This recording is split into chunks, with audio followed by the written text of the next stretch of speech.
constelação familiar, método ordenado por Bert Hellinger como um dos modus operandi na resolução dos conflitos e pacificação das relações, é uma realidade em nosso país, sendo abordada atualmente em quase todo o território nacional. Eis aí o mapa. Como vocês podem ver, na parte em azul é a atuação já sistêmica, em várias modalidades, ou seja, através da filosofia sistêmica, que é a abordagem que nós vimos aqui desde ontem pelos operadores do direito, e também vimos, não chegamos a ver, porque estamos ainda aguardando o painel das constelações familiares com o Luciano, mas a abordagem, a técnica da constelação familiar. Então, isto significa que essa é uma nova abordagem e que não tem mais volta. Essa é a nossa realidade hoje. E rapidamente, digo rapidamente, porque esse mapa, nós temos colegas que atualizam, eu nem sei se ele está atualizado. Se alguém souber que não esteja atualizado, levante a mão, porque, olha lá, ó. Tá vendo? A velocidade com que o direito sistêmico está sendo aplicado, discutido e divulgado, nos faz acontecer isso. Eu junto um mapa que não está atualizado. Doutora Vanessa, já Tocantins? Pernambuco. Isso. Mas isso aqui, de mês em mês, será alterado até ele ficar completamente azul.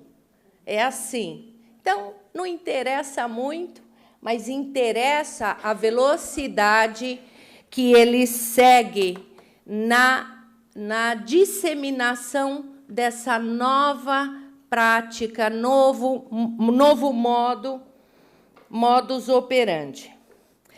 E o que eu gostaria de destacar aqui é que, para a gente poder tratar da questão da ética no uso das constelações familiares perante o Poder Judiciário, é necessário nós revermos alguns conceitos legais.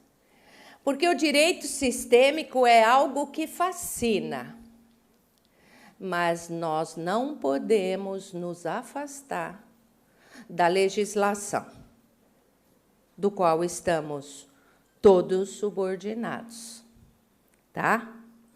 Então,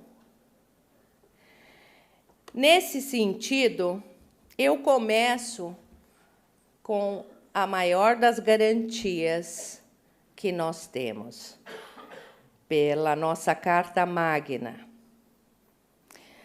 A nossa Carta Magna, no artigo 5º, diz: todos são iguais perante a lei, sem distinção de qualquer natureza, garantindo-se aos brasileiros e aos estrangeiros residentes no país a inviolabilidade do direito à vida, à liberdade, à igualdade, à segurança e à propriedade. E diz mais, destaquei esse artigo porque é um dos mais importantes nesse tema. Inciso 2. Ninguém será obrigado a fazer ou deixar de fazer alguma coisa, senão em virtude da lei. Visto isso, destacarei agora a legislação que alberga a aplicação das constelações familiares no Poder Judiciário. Na verdade, esse painel nós eu juntei tudo o que foi dito aqui desde ontem, os dispositivos legais que foram mencionados de modo espaçado, e para que temos agora uma ordem para que possamos refletir em cima desses dispositivos que eu destaquei. Então, eu vou começar com a legislação que alberga a aplicação das constelações familiares. Não obstante, não existe legislação específica tratando do tema.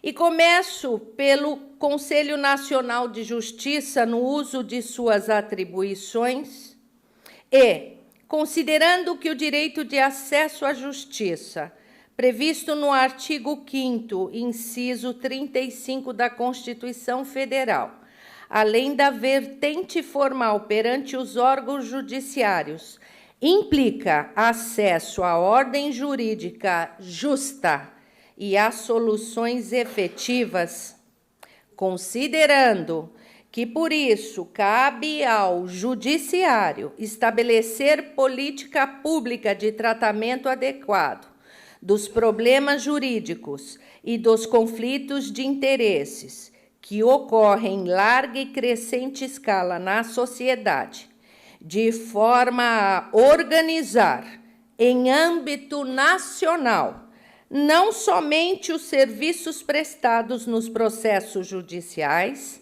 como também os que possam sê-lo, mediante outros mecanismos de solução de conflitos, em especial dos consensuais, como a mediação e a conciliação, considerando a necessidade de se consolidar uma política pública permanente de incentivo e aperfeiçoamento dos mecanismos consensuais de solução de litígio, considerando a relevância e a necessidade de organizar e uniformizar os serviços de conciliação, mediação e outros meios consensuais de solução de conflito. E para quê?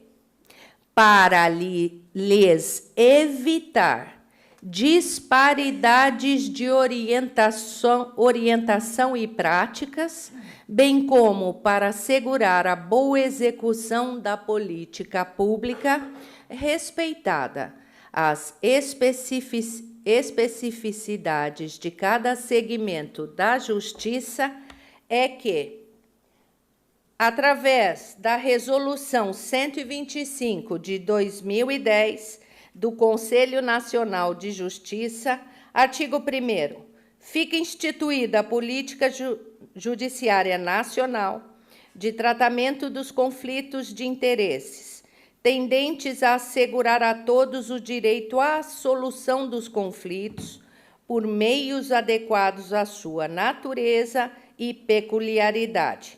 Em seu parágrafo único, dispõe: os órgãos judiciários incumbe, antes da solução adjudicada mediante sentença, oferecer outros mecanismos de solução de controvérsia, em especial os chamados meios consensuais, como a mediação e a conciliação, bem assim, prestar atendimento e orientação ao cidadão. Isto é uma coisa muito importante para os advogados.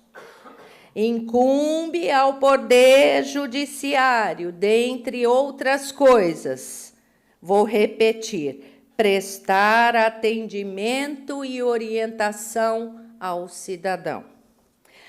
Assim, e de caminho, é a orientação do novo Código de Processo Civil, em seu parágrafo 3º de seu artigo 3, que orienta aos operadores do direito, juízes, advogados, defensores públicos e membros do Ministério Público, que estimulem as práticas dos métodos de solução consensual de conflitos, dentre os quais se insere o direito sistêmico e a constelação familiar.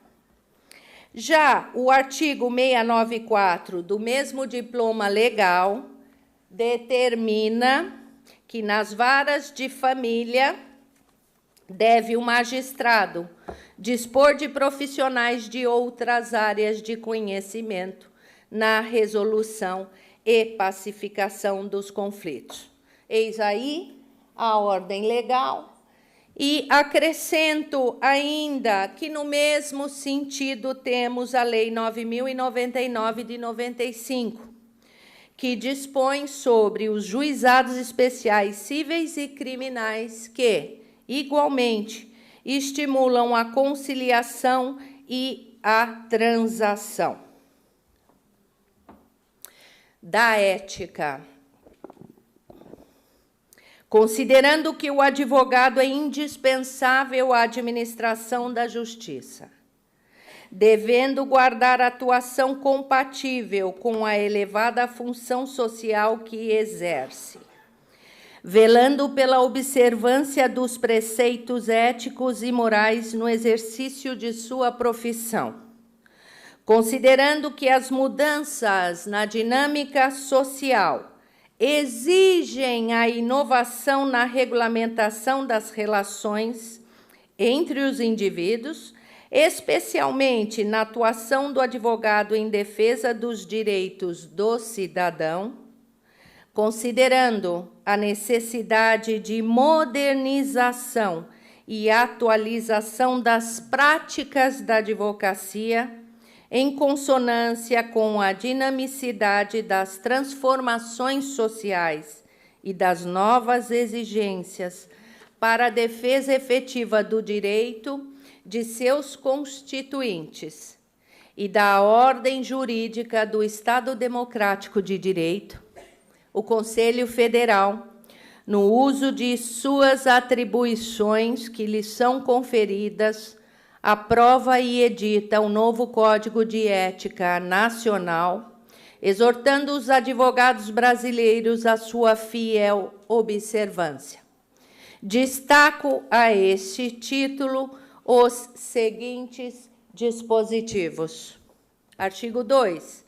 O advogado, indispensável à administração da justiça, é defensor do Estado Democrático de Direito, dos direitos humanos e garantias fundamentais, da cidadania, da moralidade, da justiça e da paz social, cumprindo-lhe exercer o seu ministério, em consonância com a sua elevada função pública e com os valores que lhe são inerentes. E não podia deixar de faltar dos deveres dos advogados. E, para tanto, eu relembro o parágrafo 2º do artigo 2. São deveres do advogado empenhar-se permanentemente no aperfeiçoamento pessoal e profissional, contribuir para o aprimoramento das instituições, do direito e das leis, estimular a qualquer tempo a conciliação e a mediação entre os litigantes, prevenindo sempre que possível a instauração de litígios. Artigo 3º. O advogado deve ter consciência de que o direito é um meio de mitigar as desigualdades para o encontro de soluções justas e que a lei é apenas um instrumento para garantir a igualdade de todos. Ainda aproveito para relembrar que impõe ao advogado o dever de informação e lealdade, devidamente expressos nos artigos 9º e 10º do nosso Código de Ética. O advogado deve informar o cliente, de modo claro e inequívoco, quanto a eventuais riscos de sua pretensão e das consequências que poderão advir da demanda. As relações entre advogado e cliente baseiam-se na confiança recíproca.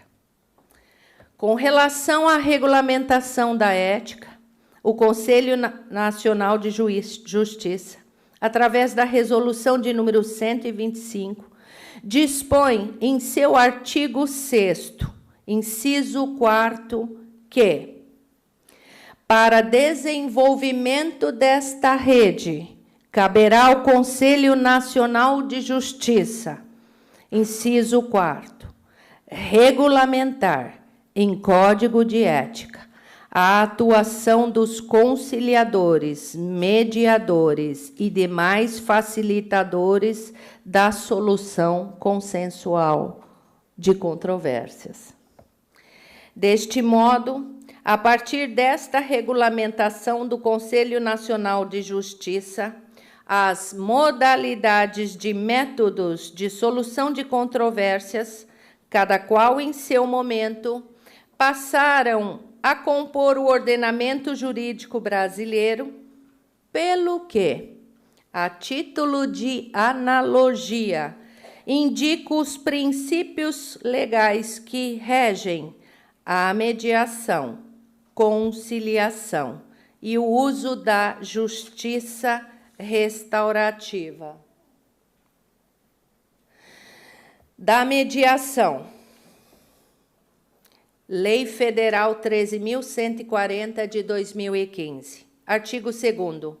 A mediação será orientada pelos seguintes princípios: imparcialidade do mediador, isonomia entre as partes, oralidade, informalidade, autonomia da vontade das partes, busca do consenso, confidencialidade, boa-fé.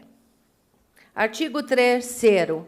Toda e qualquer informação relativa ao procedimento de mediação será confidencial em relação a terceiros, não podendo ser revelada sequer em processo arbitral ou judicial, salvo se as partes expressamente decidirem de forma diversa ou quando sua divulgação for exigida por lei ou necessária para cumprimento de acordo obtido pela mediação. Já na conciliação, o conciliador poderá sugerir soluções para o litígio, sendo vedada a utilização de qualquer tipo de constrangimento ou intimação para as partes conciliarem. É o que dispõe o artigo 165, parágrafo 2º do Código de Processo Civil. Na justiça restaurativa, a regulamentação se dá pela resolução de número 225 de 2016, em seu artigo 2º. São princípios que orientam a justiça restaurativa, a corresponsabilidade, a reparação de danos, o atendimento às necessidades de todos os envolvidos, a informalidade, a voluntariedade, a imparcialidade, a participação, o empoderamento, a consensualidade, a confidencialidade, a celeridade e a urbanidade. Bem, senhores, estes foram os dispositivos legais que, a princípio, eu coletei, porque daqui nós já podemos fazer algum juízo de valor acerca do procedimento, de como usar, quais são os princípios mínimos, máximos, servindo este painel, talvez, para alguma orientação maior. Agradeço esta oportunidade desejando que o debate proposto possa efetivamente ampliar o conhecimento de todos e que a Ordem dos Advogados do Brasil, aqui representada pelo Estado de Santa Catarina, pioneira neste segmento, continue sendo o exemplo para o aprimoramento desta instituição do direito e das leis.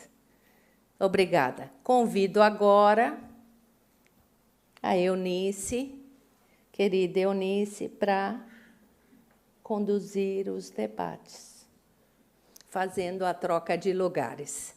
Obrigada, gente.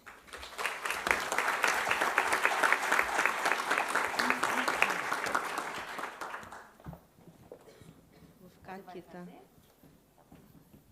Tá ouvindo? Então, vamos lá. Primeira pergunta, que eu vou direcionar aos representantes do Judiciário aqui, o Elcio e Vanessa. Eles estão numa saia justa, né? Vamos lá. É importante, dentro dos tribunais, haver uma padronização e órgão fiscalizador das constelações familiares? Em caso positivo, como seria esta fiscalização e a padronização? Passo a palavra a vocês dois. Pode falar aqui ou ali.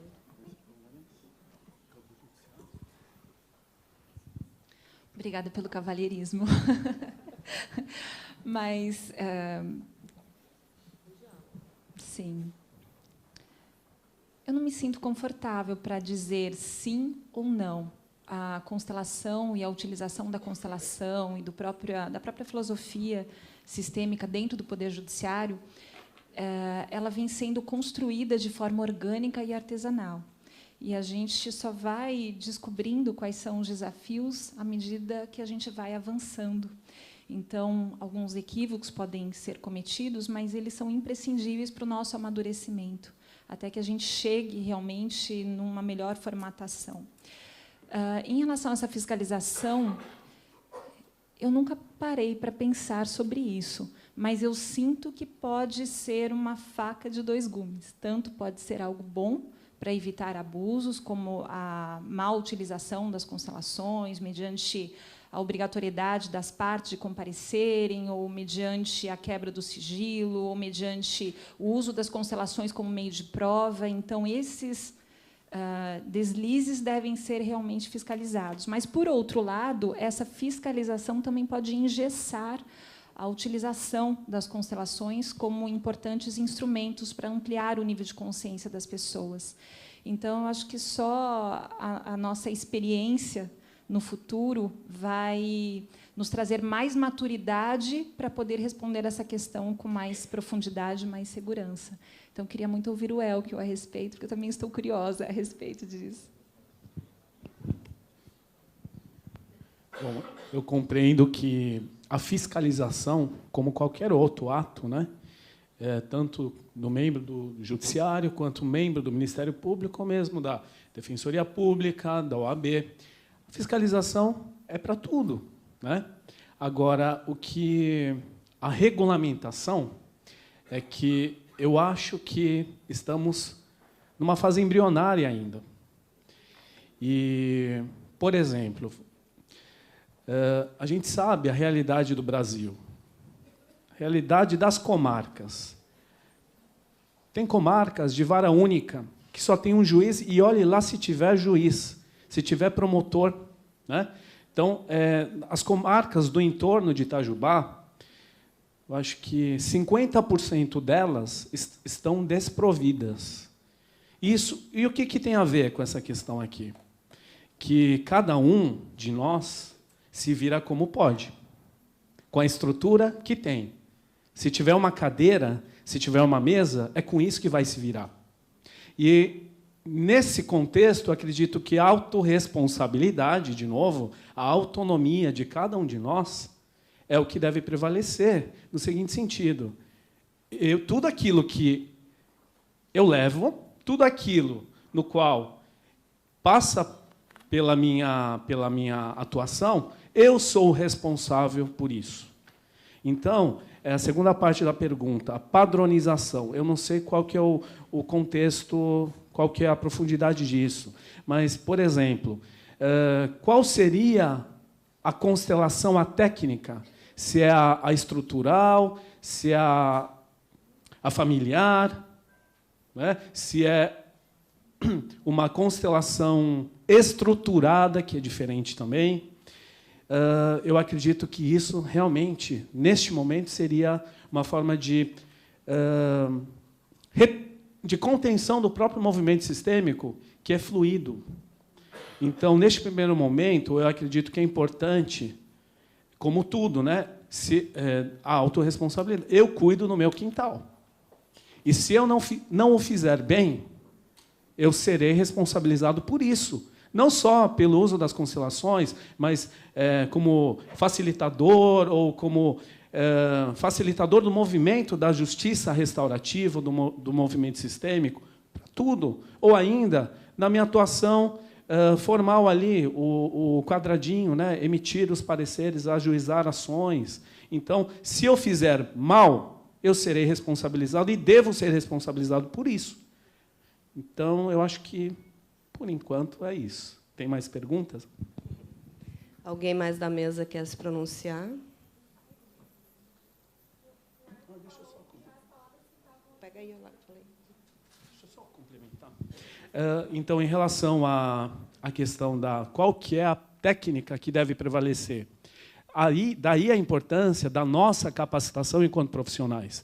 Eu, como promotor de justiça, que simpatizante dessa cultura sistêmica, eu fui estudar a estrutural, eu fui estudar a familiar, eu fui estudar a clássica, eu fui estudar as novas constelações.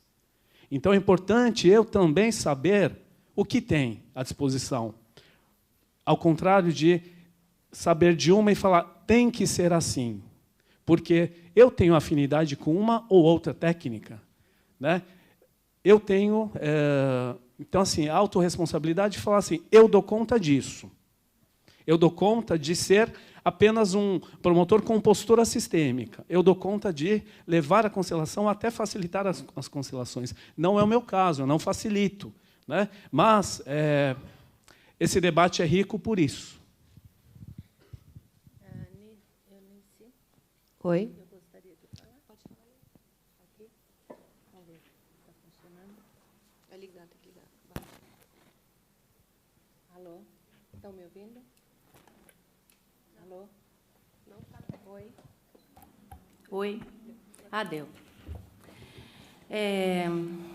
Eu acho que esse debate é importante. Eu acho que eu, como advogada, todos aqui, vocês já perceberam, estão abrindo o coração, porque tudo é muito novo, tudo é muito difícil.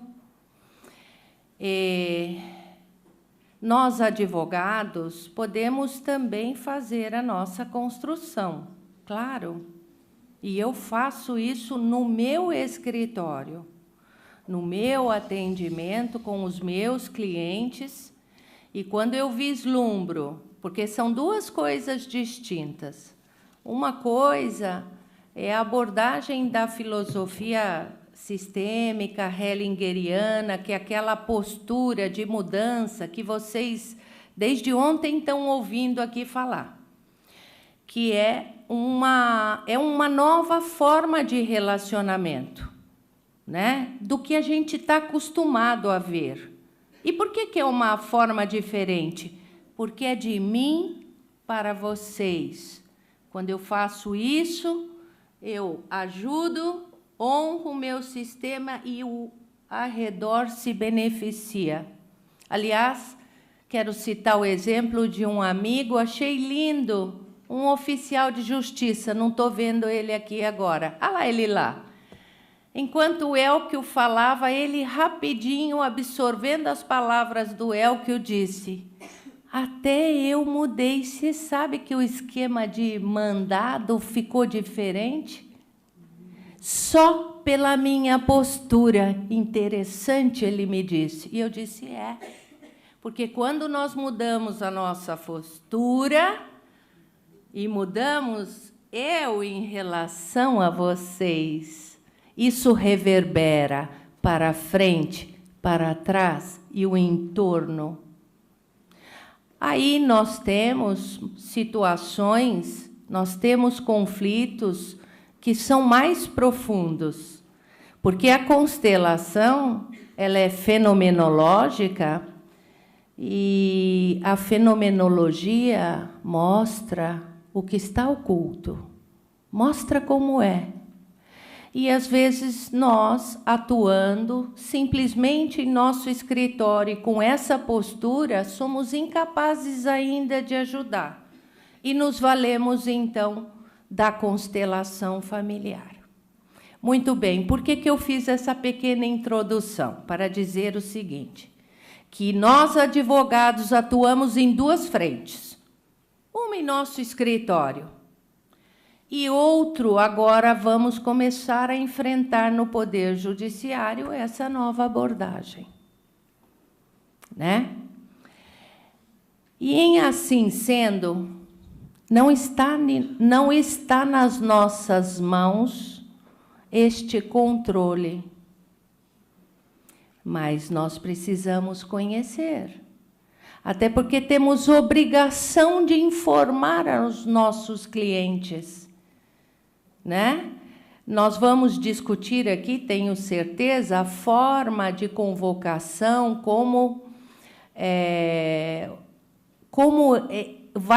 pode funcionar ou melhorar. Uma coisa é certa, nós, advogados, precisamos conhecer, porque se nós não conhecemos, impossível de se contestar algo.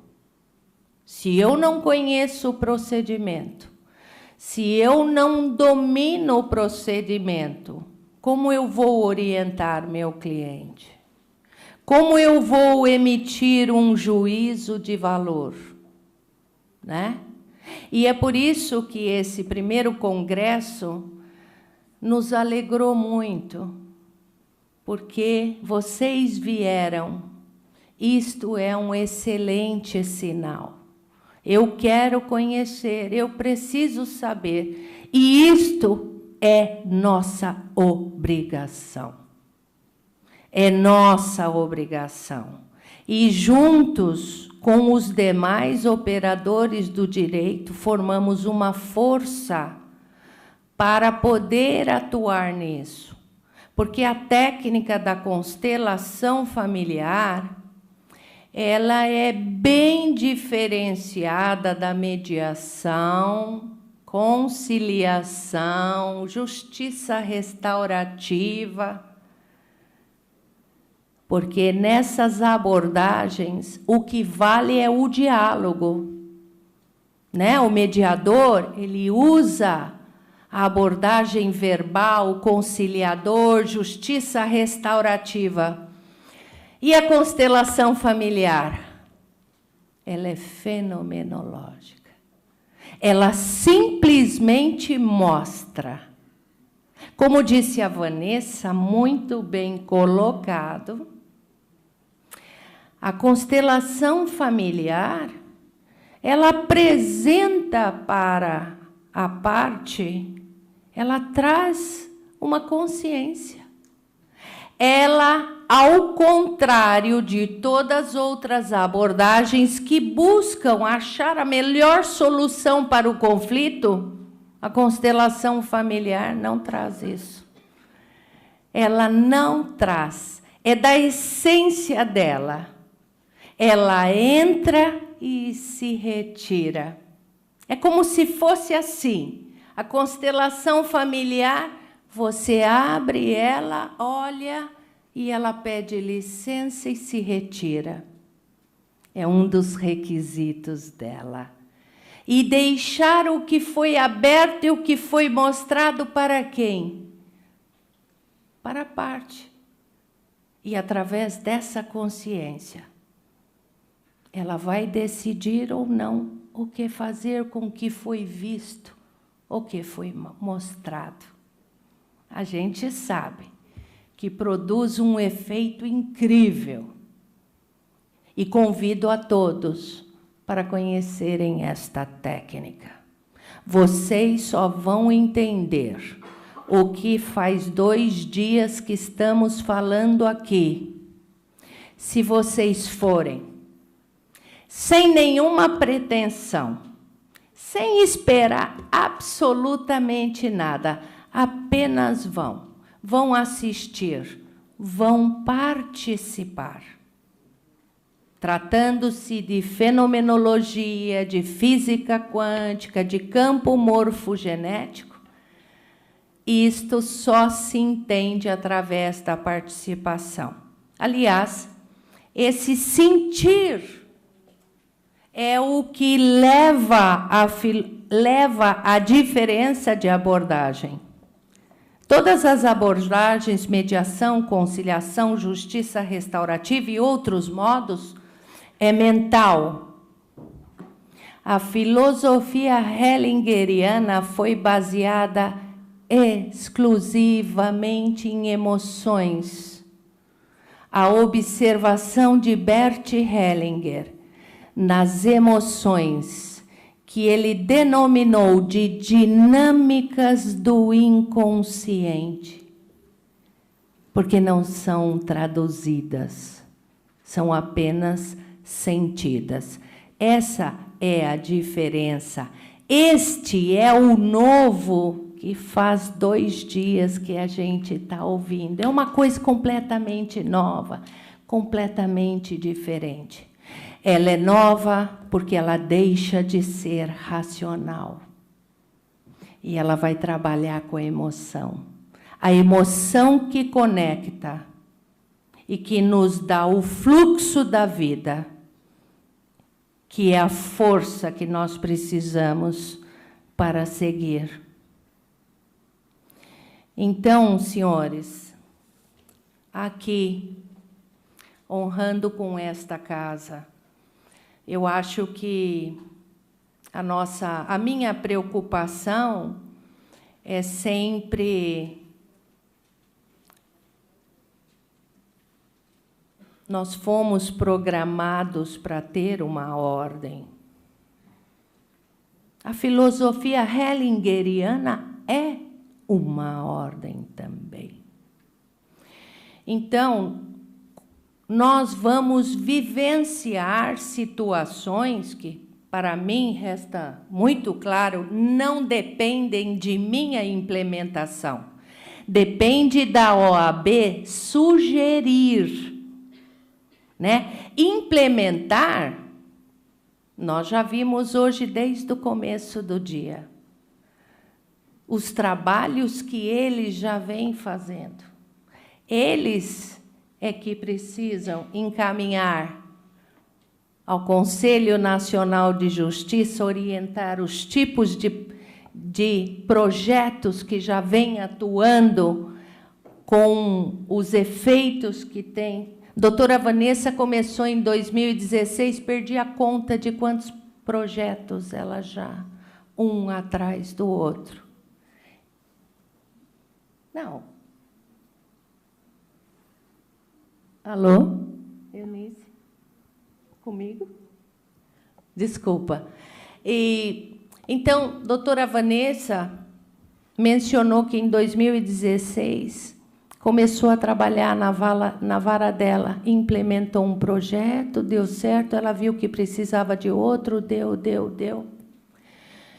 Então, os profissionais que estão, principalmente Ministério Público, magistratura, é importante que nós, advogados, que trabalhamos no fórum, que temos acesso aos magistrados, que vamos disseminando esse trabalho, essa nova filosofia para cada vez mais ela entrar no Poder Judiciário. E a Ordem dos Advogados, para finalizar, desculpa se eu me estendi, vou ser mais enxuta, deve seguir todo o movimento e propondo as necessidades, porque nós, advogados, precisamos ter regras, precisamos ter uma regulamentação mínima, né? Pelo menos para nós dizermos ao nosso cliente, olha, a constelação, ela é aplicada, você pode ser chamado. Como é que vai funcionar? Assim, assado, frito e cozido. Porque é dever do advogado informar o cliente, né? Então, eu acho muito importante se ter uma regulamentação. Naturalmente, que tudo é muito novo, por isso, é um passinho de cada vez, uma coisinha de cada vez, mas, minimamente, tem que se definir, eu acho que algumas formas, até para segurança das partes. E a nossa mesmo, de como operar com essa nova abordagem, já que ela é bem diferente, ainda é diferente. É isso. Mais alguém quer fazer considerações? Acho que até a Luciana já introduziu a próxima pergunta. Existe um tipo de constelação mais adequada para o Poder Judiciário? A Luciana já expressou. Sheila, como que você percebe isso? Olá. Olá de novo. Eu estava aqui pensando, ouvindo vocês falarem, porque eu estou em um outro lugar, né? Eu sou consteladora. E uma coisa que me veio muito forte, que eu não sei se está claro para quem está sentado ali, a diferença entre constelação familiar como técnica, a postura sistêmica que a gente fala tanto aqui, e o direito sistêmico. Porque aqui, como consteladora, quando a gente fala em constelação familiar, em constelação sistêmica, o melhor jeito sempre é dentro do contexto e a serviço das pessoas que estão envolvidas. Não tem como dizer que o melhor jeito em Santa Catarina, por exemplo, ou uma regulamentação de como vai funcionar em Santa Catarina, vai ser igual a Pernambuco.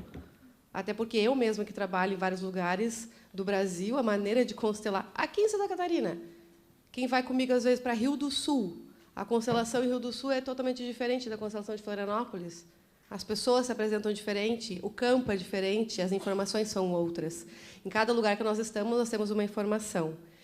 Então, para vocês, até acho importante que quem puder falar sobre isso rapidamente, mas eu gostaria de falar o que eu vejo do que é técnica de constelação familiar e o que é a postura sistêmica. E dentro do judiciário, ou dentro do universo dos advogados, sempre se é possível ter postura sistêmica, quando se tem a filosofia hellingeriana bem construída dentro de si, quando se trabalha. Adorei a frase, que eu nem sabia, que uma das... empenhar-se permanentemente para aperfeiçoamento pessoal e profissional. Uau! Aquilo achei o máximo. Isso deveria ser uma regulamentação para todos os profissionais da vida, né? Não só advogados. Enfim, acho que nem tem isso na psicologia, tá? Vou me informar. Mas, enfim, quando nós olhamos, ou seja, temos a filosofia hellingeriana dentro de nós e podemos ver as coisas que acontecem, as relações humanas, a partir deste olhar sistêmico, nós temos postura sistêmica. Ah, mas isso é só o juiz, o advogado, o defensor público, o promotor? Não, somos todos nós. Sheila é consteladora, é mãe, é filha, é esposa, é empresária, gestora, sócia. Sou um monte de coisas. Em cada lugar desses, eu tenho que ter uma postura sistêmica. Então, não é algo que é só do direito. Então, postura sistêmica podemos ter em todos os lugares. Técnica da constelação familiar. A constelação familiar em si é algo que se faz. Ela é um movimento, é uma técnica, e você enxerga isso acontecendo. E isso é fenomenológico, a gente vai ver o que se passa, onde nós vamos investigar. O principal objetivo da constelação familiar é a investigação. E, como consequência, a cura ela chega. Mas, na verdade, ela é um mecanismo diagnóstico, onde a gente vai identificar qual é a origem de um conflito. Então, a minha grande pergunta, que eu acho que tem essa questão ética por trás, que é o objetivo da mesa, é: quem faz essa técnica? Onde faz? Quais as pessoas envolvidas? Né? Será que um advogado deve ser constelador dos seus clientes? Né? No caso, eu e a Eunice, a gente trabalha muito em parceria. Né? Ela diz que ela se sente totalmente dentro da advocacia e que ela acha mais fluido realmente que venha alguém constelar. Então, no caso, eu vou lá e constelo. Mas eu não tenho o conhecimento do direito. Olha que parceria legal. A gente juntas pode olhar para o cliente, cada um do seu lugar, e poder fornecer para eles o melhor que ele espera, ou aliás, que ele não espera, na verdade, não é o que acontece. Mas, enfim, cada um no seu lugar, o que se pode fazer? Lembrando que as constelações familiares e a postura sistêmica ela é para todos os lugares. Já são aplicadas as constelações familiares, a técnica. Constelação familiar é uma coisa, postura sistêmica é outra, e direito sistêmico é outra. Você pode fazer direito sistêmico sem aplicar a constelação familiar. Está claro isso? Isso é bem importante. Senão parece que todo mundo tem que sair constelando, e se tornar constelador e fazer um monte de coisa. Lembrando que isso já acontece nas empresas, por exemplo, há muito tempo. Isso já acontece nas escolas, acontece sim, até dentro das escolas. O professor tem uma postura sistêmica, ou seja, a postura sistêmica não é, né, de um lugar só. Ela acontece nos hospitais. Nós temos um colega, inclusive, que faz um trabalho, o Laírton, dentro do hospital, que é muito bonito. Então, acontece em vários lugares. Não sei se tinha... O que era a pergunta, se eu falei, mas é porque eu estava com vontade de falar isso. Que eu acho importante trazer essa seriedade, né? Porque, assim, vocês veem, que nem eu dei a palestra antes, aquele movimento lindo, olha como acontece, né? Quando o campo fala, quando conversa, o coração fala. Só que foi muito bem falado pela doutora Luciana que é necessário, sim, que se não se perca a postura da legislação, a postura do advogado. Eu sempre falo para a Eunice, quando ela está no lugar de advogado, ela arromba mais ainda. Porque quando a gente quer, eu quero ser sistêmico, vocês vão aprender isso. Quando a gente vai começar a estudar, tá? A gente se perde no caminho, não é? Você não sabe bem o que eu estou fazendo, o que eu tenho que fazer agora.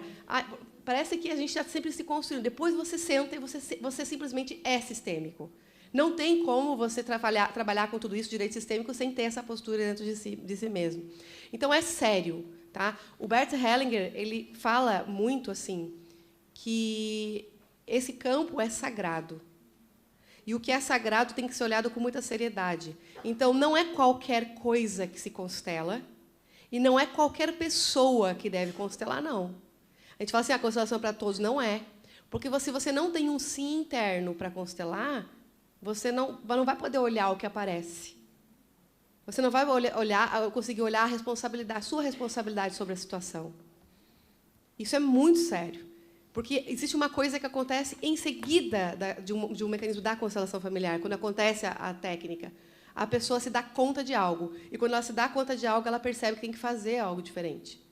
Então, tem que ter alguns cuidados, sim. Tem que ter delicadeza. Tem que saber o que fazer. Eu acho muito legal quando os juízes que eu conversei aqui falaram que não aplicam as constelações, que não são consteladores. Eu acho que seria bastante preocupante. Não sei, essa é a minha visão, tá, gente? Talvez eu esteja equivocada, talvez isso venha a mudar, mas é que eu tenho um cuidado muito grande para não invadir as outras áreas. Eu transito em todos os lugares, na organizacional, né, na familiar, no meio jurídico, mas sempre do meu lugar. Porque, quem sabe, até mesmo, convenhamos, né, dentro da área do direito, é totalmente diferente uma coisa da outra. Eu fico impressionada com a quantidade de diversidade de coisas que tem.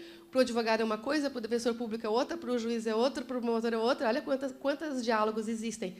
Então, acredito que talvez uma contribuição que eu peço... Acabou o tempo, né? Ai, chegou o Lu, vem cá, Lu. A onda aplausos para o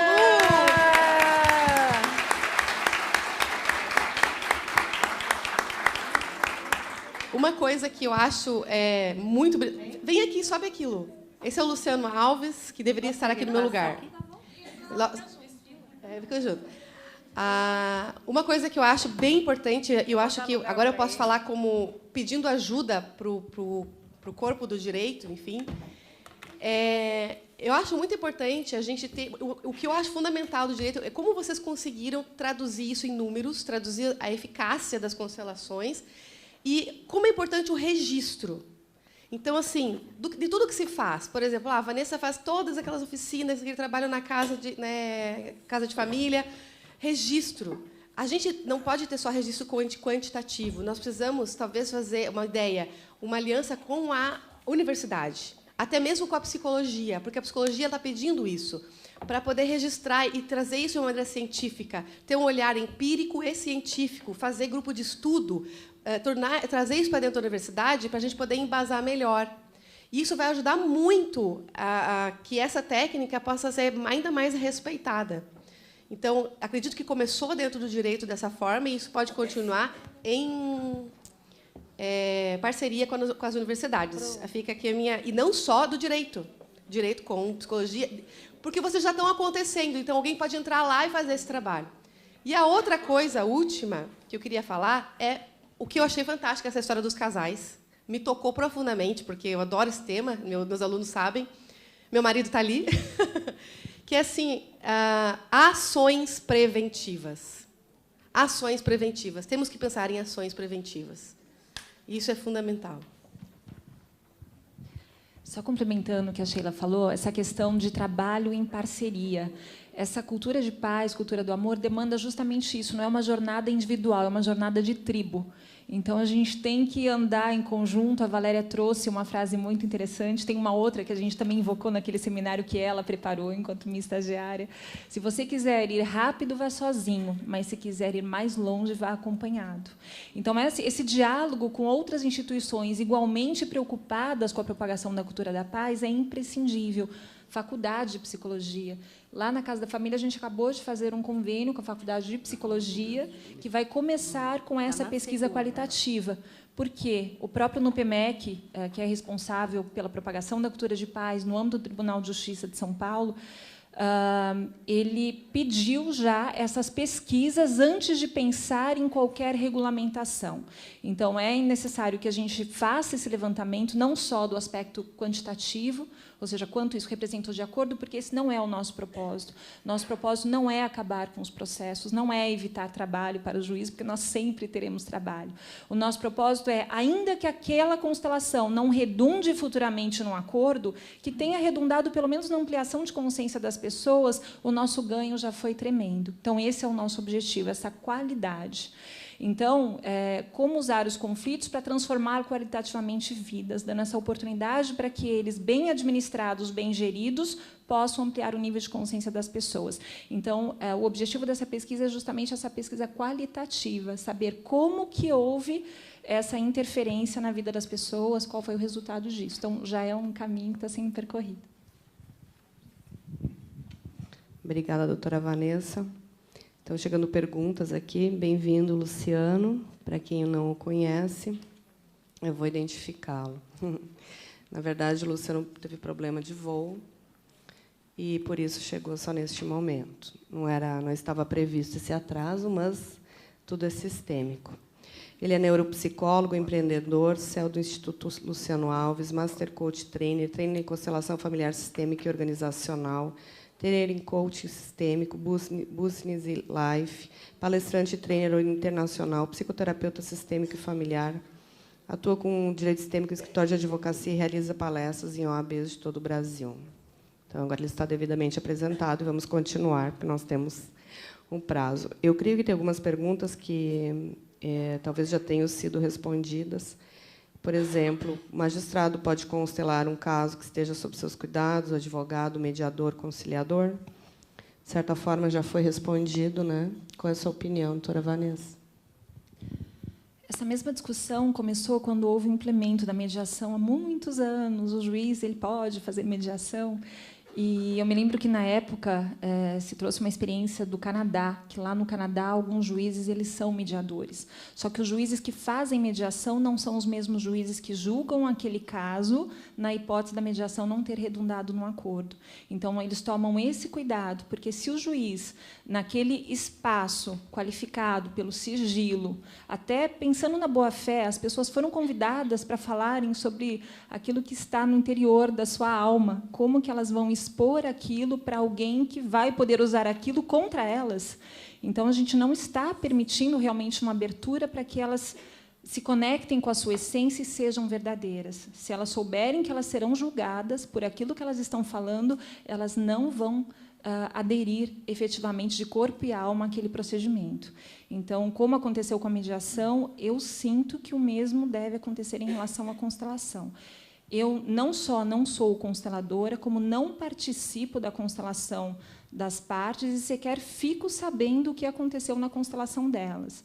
Então, é um campo que eu preservo E eu sinto que, para mim, é isso que funciona. Eu sei que tem vários colegas que fazem, eu respeito o trabalho deles, mas, o meu sentir, é esse o fazer que eu consegui expressar. Comentar alguma coisa? Concordo. Até no meio, acredito, né, que o movimento caminhará nesse sentido, né? A regulamentação que, porventura, seja formalizada pelo CNJ, talvez siga, por analogia, a mesma principiologia. Então, quando uma resposta também, agora, internalizando melhor, qual a melhor forma? Então, eu responderia a forma que seja compatível com a preservação dos princípios, né, muitos dos quais foram relatados aqui, confidencialidade, imparcialidade. Então, assim, uma forma adequada, independentemente da técnica que venha a ser adotada pelo facilitador, desde que compatível com esses princípios. Eu acho que caminha-se para esse sentido. Existe até um projeto de lei que alguém até sugeriu aqui que fosse feito um comentário, o projeto de lei 9.444, de 2017, que fala sobre o uso das constelações dentro do judiciário como instrumento de mediação. E esse projeto de lei já prevê aqueles mesmos princípios que norteiam a mediação também no caso da constelação. Então, a voluntariedade, a confidencialidade, a autonomia, a autodeterminação, imparcialidade e neutralidade.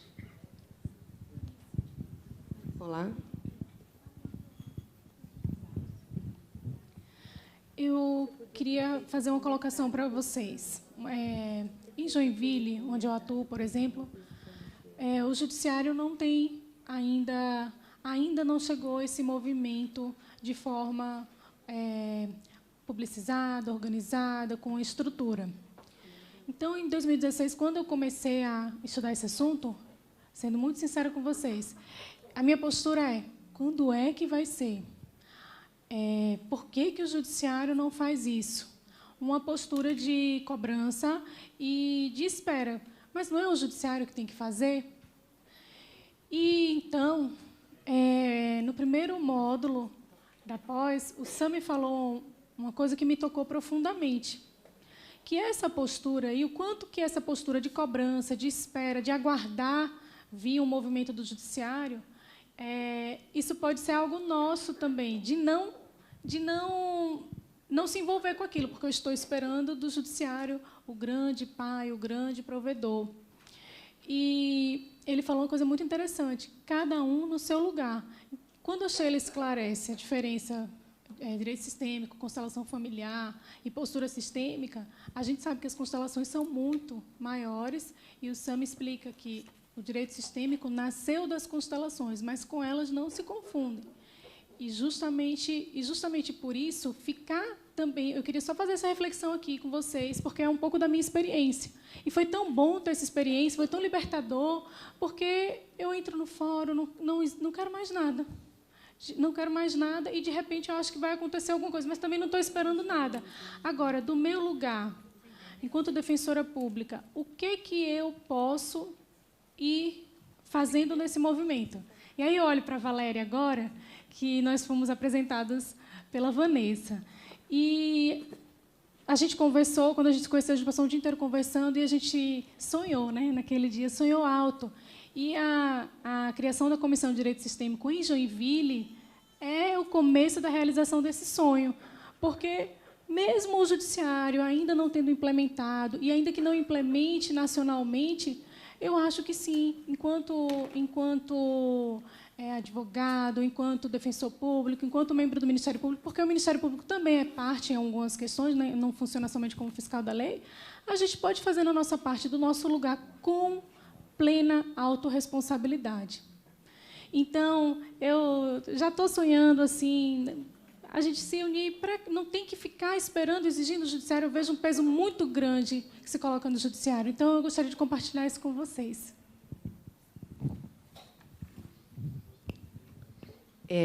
As constelações, agora para o Luciano e a Sheila, podem ser feitas independentemente da vontade das partes ou à vontade disposição das partes deve ser considerada como algo primordial.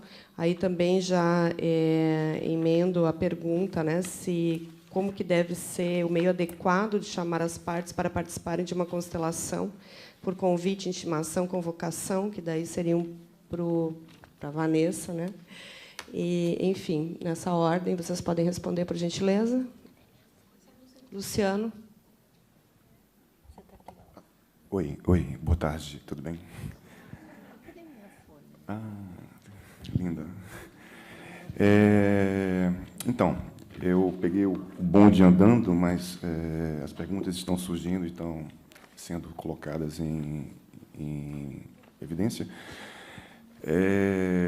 Constelar é um ato de liberdade. Constelar é um ato de espontaneidade. Constelar é um princípio que estabelece a possibilidade de ser eu. E qualquer movimento que seja imposto no sentido de que vai trazer a possibilidade de olhar para um conflito de uma forma única, a gente deve ter um campo de espontaneidade. Então, nada que seja imposto nesse campo, ele é, digamos, natural e orgânico. E, a partir desse lugar, a gente começa a perceber muitos movimentos do que está acontecendo com o direito sistêmico e com a própria constelação dentro do direito sistêmico. É algo que está sendo construído, e como algo que está sendo construído precisa ser debatido, precisa ser, de alguma forma, gerado informações como esse lugar, por exemplo, para que possa gerar um campo de trazer o que é natural, trazer o que é espontâneo, trazer o que é orgânico para esse lugar. Então, constelar é simplesmente um movimento de estar disponível e aberto para o processo sem nenhum tipo de imposição. Só complementando, se o poder público intima alguém a constelar, está lidando com essa pessoa como criança. E aí vai totalmente contra a visão sistêmica. O adulto é livre, né, e ele é responsável pelas suas ações. Aí teve uma outra pergunta em relação à exposição, né? Eu trabalho da seguinte forma: eu vejo que a pessoa precisa saber o que ela quer, como ela está vindo e o quanto ela quer se expor. Ninguém pode se obrigar, inclusive nem mesmo numa oficina de constelação familiar ou num workshop, a pessoa em qualquer lugar. Não digo nem só no judiciário. Ela não tem que se obrigar a expor nada a alguém. Nós temos um recurso maravilhoso, que é a constelação familiar, mas se a pessoa não quer que aquele tema seja revelado, às vezes é uma coisa muito, muito dolorida, muito íntima, nós temos, como nosso lugar, um respeito muito grande a essa dor. E, então, não faz sentido que elas sejam obrigadas a expor, enfim. Outra coisa que eu fico pensando, assim, agora é uma provocação, talvez. Não pensei nisso antes, mas agora talvez pode me ajudar. As pessoas que vão às oficinas, dentro das suas próprias varas, né, que tem dentro dos mesmos lugares, que, quando é uma cidade menor, isso acaba sendo pior, que as pessoas todas sabem do seu caso, né, ou, enfim, entendem a situação. Como que fica isso em relação à exposição, né? Porque eu fico pensando, eu vou colocando eu aqui como lugar civil, aqui, cidadã, se eu tivesse, sei lá, me separando do meu marido e tivesse uma situação complicada, talvez eu não ia querer ir lá dentro. Talvez eu ia dizer, você não tem outra pessoa para me indicar, meio longe, né?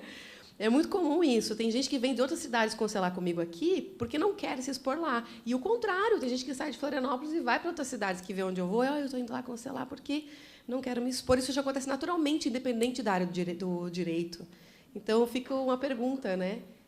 Como que é dado na prática essa liberdade para as pessoas? Bom, eu falo da minha experiência da Casa da Família. A gente só faz constelação individual justamente para preservar a intimidade. Mas não foi sempre assim, como eu falei, a gente está naquela fase inicial de erro e acerto. Inicialmente, a gente fazia a constelação com representantes. E quem eram os representantes? As pessoas que trabalhavam lá na casa da família. A gente chamava os mediadores, facilitadores, às vezes até um servidor que estava passando por ali. E o que a gente começou a perceber? Que, logo depois da constelação, essas pessoas ficavam comentando o caso, até porque também não conheciam o que era constelação, ficavam totalmente animadas com o que elas sentiram. Como assim eu sentia o que aquela pessoa sente? Como isso é possível? E isso estava enfraquecendo muito o campo e expondo a intimidade daquelas pessoas. Então, a partir desta constatação, nós mudamos o modus operandi e agora nós só fazemos constelação individual. Nós temos a facilitadora e faz lá com os bonecos, o outro meio que ela tem para acessar. E, quanto à convocação, a gente só faz convite. O objetivo, como eu falei, da Casa da Família, hoje, é empoderar as pessoas para que elas realmente saiam da postura de crianças e exerçam a autonomia e a autodeterminação. Então, para isso, a gente fala o que é a constelação, fala qual é o objetivo, esclarece, traz a oportunidade para a pessoa se valer daquele instrumento. Mas quem vai decidir se ela vai ou não participar é ela mesma. No Ministério Público, também não são expedidas intimações, nem convocações. Os convites são até verbais, porque, muitas vezes, ainda que a gente escreva convite, aquilo é interpretado como uma notificação, uma intimação. Então, a rede, o órgão pelo qual as pessoas chegam, então é um convite informal. E, ainda assim, é bem pontuado se é de livre e espontânea vontade, que não é obrigada, né? E uma outra questão, quanto às constelações, a gente chegou a um ponto das constelações ocultas. Então, a parte ela não abre qual que é a questão. E as falas também são muito assim, mínimas, né? Para que ninguém interprete, para que ninguém saiba também qual que é o teor da questão. Então, é uma forma que se encontrou para preservar essa privacidade das partes, né? E só uma última questãozinha, que até a Luciana me lembrou. A gente está falando, né, do operador do direito enquanto facilitador. Importante também a gente registrar que esse movimento do direito sistêmico somente começou porque um juiz ousou fazer diferente. E, naquela época em que ele ousou fazer diferente, talvez, eu não sei, não estou falando pelo SAMI, não, né? Mas, assim, eu também me coloco na condição de promotor também que chegou a levar as constelações, que levou as constelações também para o âmbito do Ministério Público. Na minha realidade, não existia nem constelador na comarca. E a parceria com a facilitadora Rúbia Vasques, somente esse campo sistêmico para justificar, porque eu fui apresentado para ela num curso, né, de formação. Então, assim, nem sempre é possível dissociar essa figura, mas é óbvio que a gente vai precisar, sim, chegar num denominador comum, uma regulamentação, porque para não gerar distorções, né? Então, assim, é preciso honrar, né, esse lugar, esse ponto inicial que foi pelo SAMI. Talvez ele não tivesse essa estrutura, e se ele não começasse, quem iria começar? Então, hoje a gente, olha quanto avançou, hoje a gente já olha para isso. É preciso padronizar, é preciso encontrar a forma adequada, como que vai se observar os princípios, né, da confidencialidade, da imparcialidade, da autonomia, né? Olha que rico esse movimento, mas também eu acho que é importante saber como começou, de que forma começou esse movimento. E só começou porque foi assim. Então, sim a tudo como é, sim a tudo como foi, e vamos melhorar, vamos ver o que esse movimento pode levar ao profissionalismo também, com base e com foco na própria segurança jurídica, que foi considerado um ponto crucial aqui, a segurança jurídica, a segurança das partes e a segurança do processo em si. O grande desafio é trazer uma formatação que não perca a essência, que não perca o que é essencial para dentro do campo da constelação. Porque se a gente começa também, de fato, começar a criar regrinhas, a gente vai acabar entrando dentro do contexto daquilo que o judiciário é hoje. Ele tem uma estrutura, ele tem um formato, ele nasceu desse lugar. E se a gente traz a constelação justamente para quebrar um pouco esse movimento daquilo que é a rigidez dentro do judiciário, a gente precisa também ter cuidado nesse processo de transição para não gerar nenhum princípio de formatar algo que não é formatado. O campo da fenomenologia da percepção ele é ampliadíssimo e é muito grande para a gente gerar um campo de tentar colocar isso dentro de uma caixinha, né? O que é que Sami fez? Sami fez ao contrário. Saiu da caixinha e trouxe para o campo da experiência do judiciário algo totalmente novo, algo totalmente inovador e pioneiro. E agora precisa buscar um equilíbrio, né? É o caminho do meio, é o caminho do pai, é o caminho da mãe, é o caminho do terceiro aspecto, gerando equilíbrio. Então, só para deixar. Ok, nós vamos ter que reduzir as perguntas. Agora vai ficar mais uma que está sendo reiterada aqui pelo público também, para privilegiar os participantes.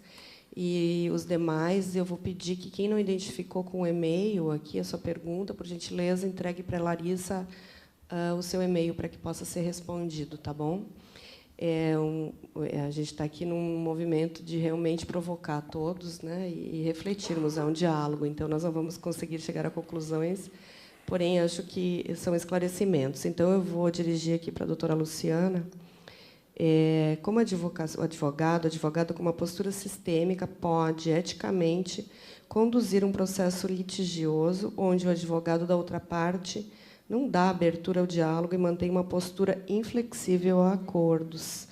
E também emendar mais uma pergunta, que é a questão ética, né, da utilização do termo advocacia sistêmica no cartão de visitas. E como que o código, né, o artigo 28 ressalta que o advogado é vedado divulgar, em conjunto com outra atividade, como fica a atuação do advogado com os chamados facilitadores de constelação nessa nova visão. Então, está claro, doutora Luciana? São várias perguntas para você encerrar o painel.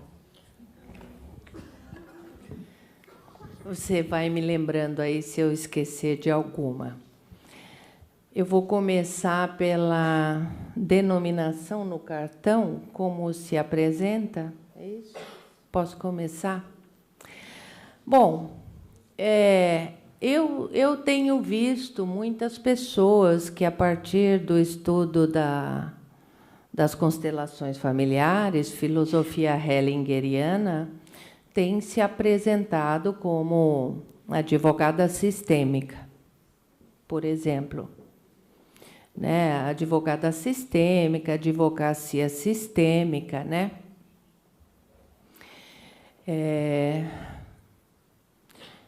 A minha visão, porque eu acho que o intuito da mesa é partilhar entendimento. Eu não estou aqui para dizer o que é certo ou o que é errado. Mas eu entendo que a filosofia hellingeriana seja são leis que regem o comportamento humano. É só isso que a gente já ouviu falar aqui. E isso não é muito diferente do direito natural. Quem nunca estudou na faculdade direito natural? Quando a gente ingressa na academia, né, pelo menos quando eu ingressei na academia, a primeira coisa que a gente vai estudar é direito natural. Como se relacionar, para começar a entender até onde chega o quê? O direito positivo. Ok? Vamos falar a linguagem jurídica. Ora, eu estudei direito natural, filosofia, tudo. Eu vou me apresentar como advogada natural. Então, eu não vejo, eu acho que o estudo de constelação, a formação, que é algo que você começa e nunca mais acaba, porque é um trabalho constante. Não é só a filosofia, é a vivência.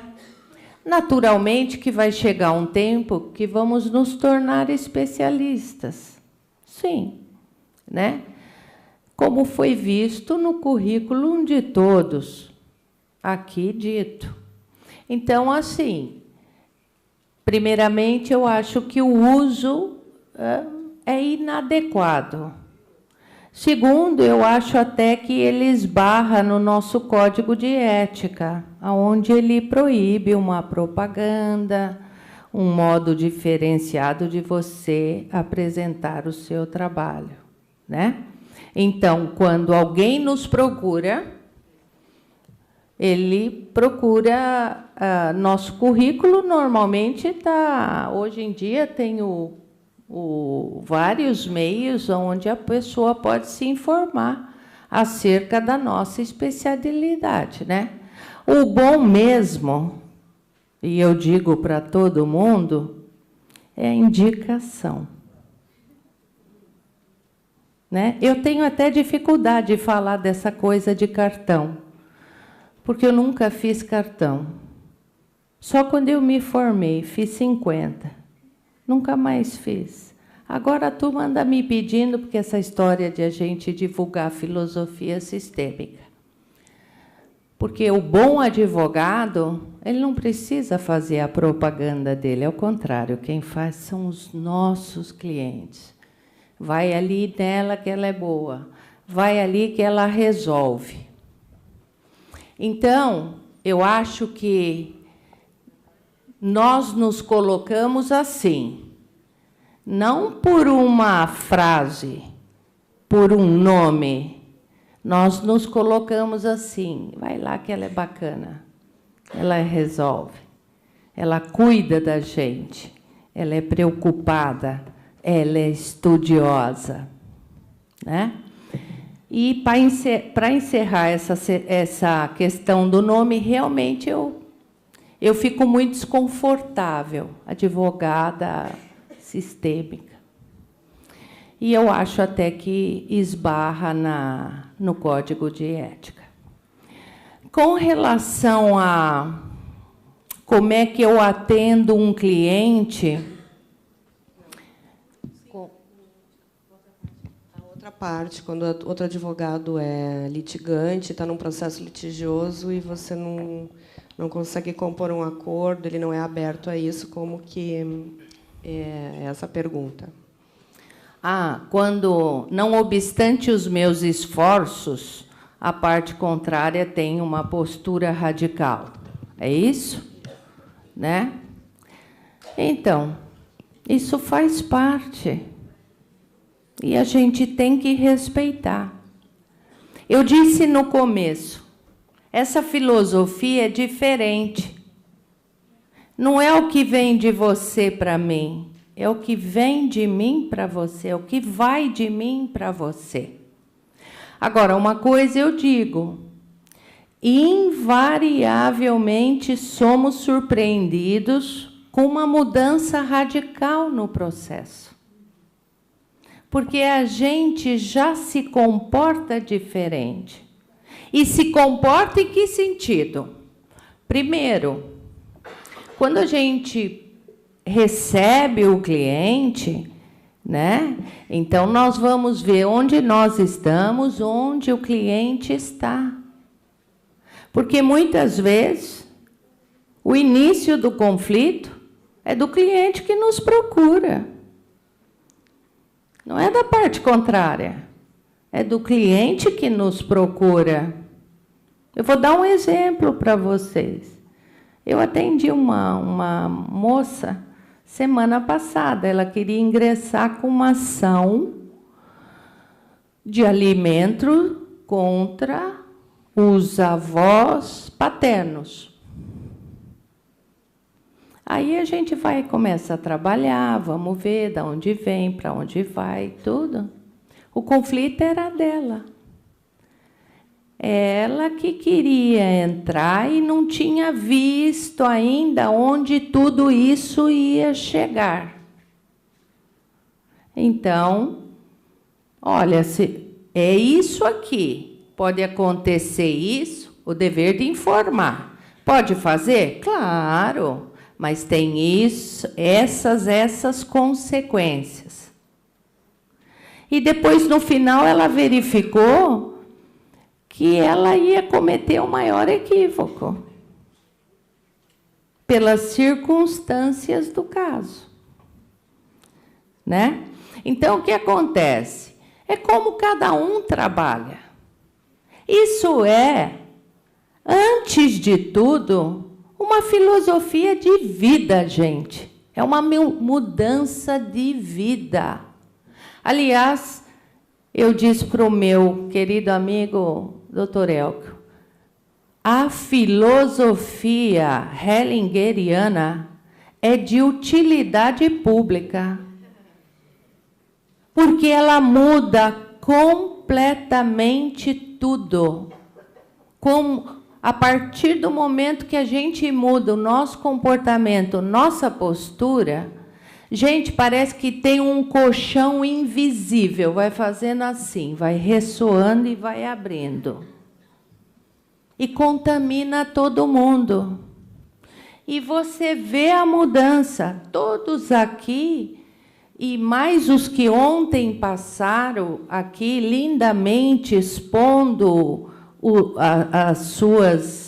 seus trabalhos, a gente vê. É uma transformação inexplicável. Mas nós vamos transformando. É uma coisa invisível, como é a fenomenologia, como esse movimento vai indo. Agora, você tem uma parte contrária que está litigando, que quer litigar. Com a filosofia sistêmica, nós também entendemos que ela tem esse momento, que ela tem esse direito, inclusive de brigar, porque o brigar para ela é necessário nesse momento. E nós vamos servir de instrumento, já que ela não tem outra visão, então nós vamos servir de instrumento. E é através desse conflito que ela tem a possibilidade, nós também, sempre, de crescermos, melhorarmos,